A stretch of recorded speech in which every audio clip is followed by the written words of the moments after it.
Hey folks, it's the Blind Guy here with another War Chest game. This is the third one I've done recently, and it's actually not the one I was planning on doing, but I thought this could be very helpful. And so what I'm going to show you in this game is how you can counter a Warrior Priest small bag strategy if you don't have one of the traditional counters. So your traditional counters are going to be your pikemen, your berserker, and even a cavalry or light cavalry can be pretty decent counters, but I don't have any of those, and so I had to get a little bit more creative. And so looking at my hand here, this is a random game, so I know by looking at his hand he's probably going to try to small bag strategy me.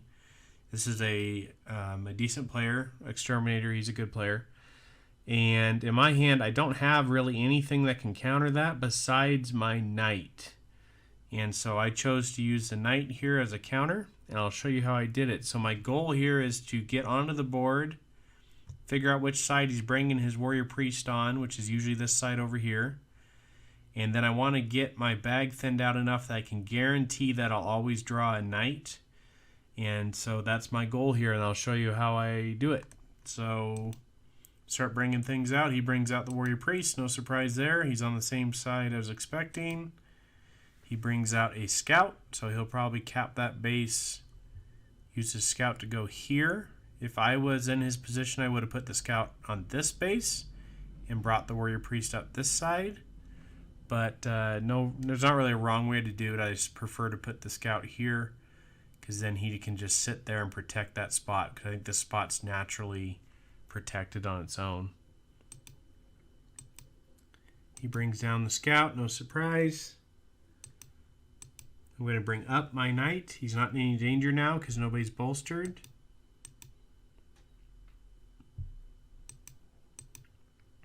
Deploy my crossbowman, bring out my regular archer. I'm just going to end up bolstering the archer because I don't need him right now.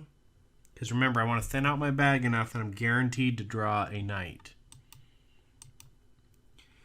Bring up the crossbowman, deploy the marshal. And now when he's running a small bag strategy, I don't really care too much about what he's doing up here. One thing you have to watch out though is he's going to bolster this swordsman.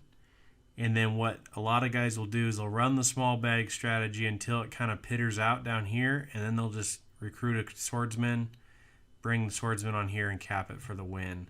So he's going to sit the swordsman right there. So I'm actually going to bring up my crossbowman to try to eliminate that swordsman while he's bolstered out of the game, so he doesn't become a pest later.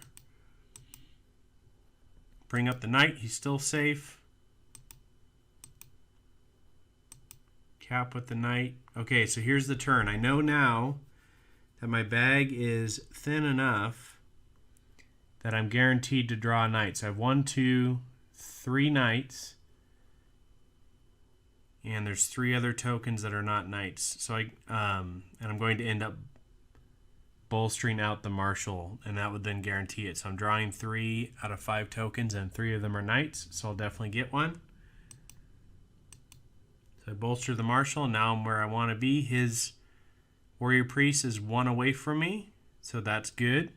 And what I'm going to do is I'm going to claim initiative and then move my knight up against the warrior priest and then attack the warrior priest. And so what that does is, because he would then no longer be bolstered, he cannot attack my knight, and I can then apply pressure to that warrior priest.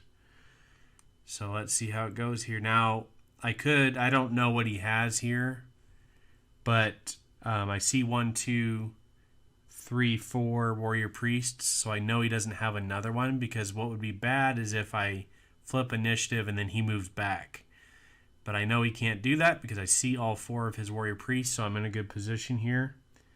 And so here we go. He bolsters the scout.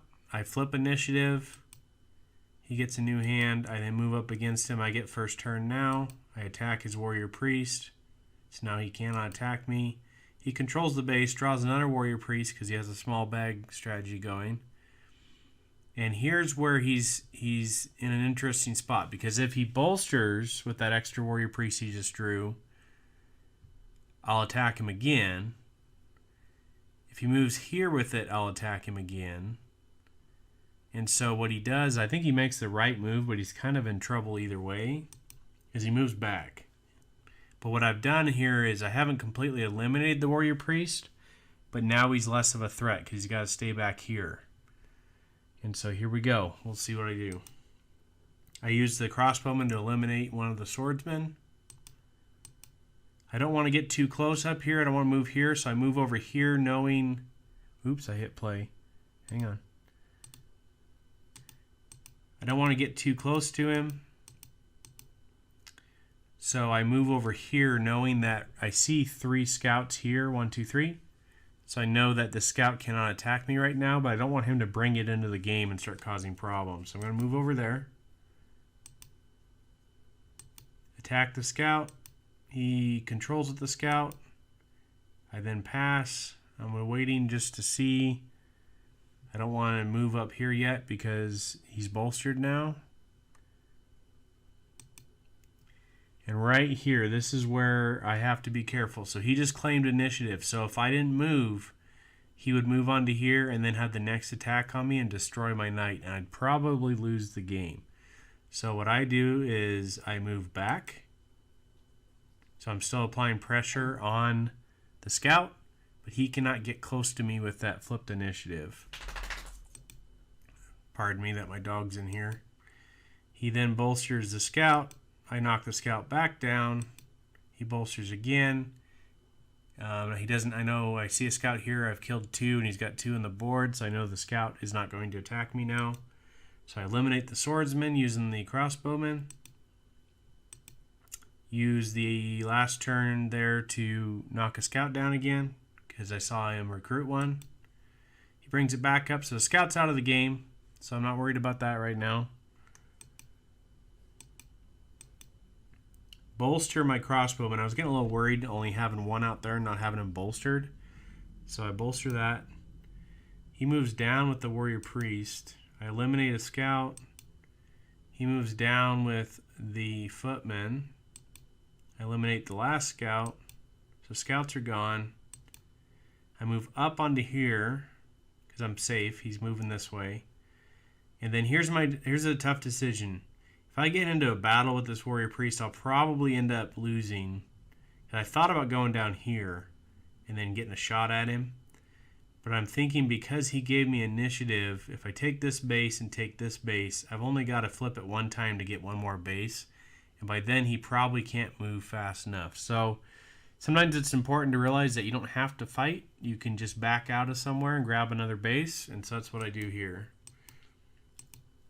He moves there instead of fighting. I move back to that base, take control with that one. He moves down there. I move up here. This gives me a 2-way. I like to call this a 2-way go. I made up that term. Don't look it up. It's made up. It's kind of a football term, but I have 2 options now. I can either move here or here. So if he deploys another footman on either one of those, I have the other option. It's important to realize the power of that.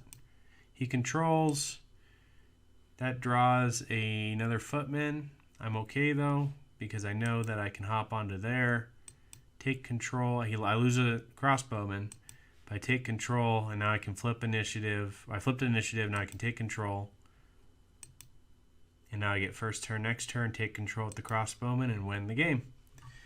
So that's not optimal. You don't usually want to get into games with a knight versus a warrior priest, but if you have that initiative bonus, you do have a shot. Now, if he moves back, if he sees you flip initiative and he moves back, then it's going to be tough sledding from there. But luckily, I had seen that he had played all of his warrior priests, and so he couldn't move back because he had still 1 scout left, and so that cost him the game there. So just some tips there. Small bag strategy is very difficult to counter.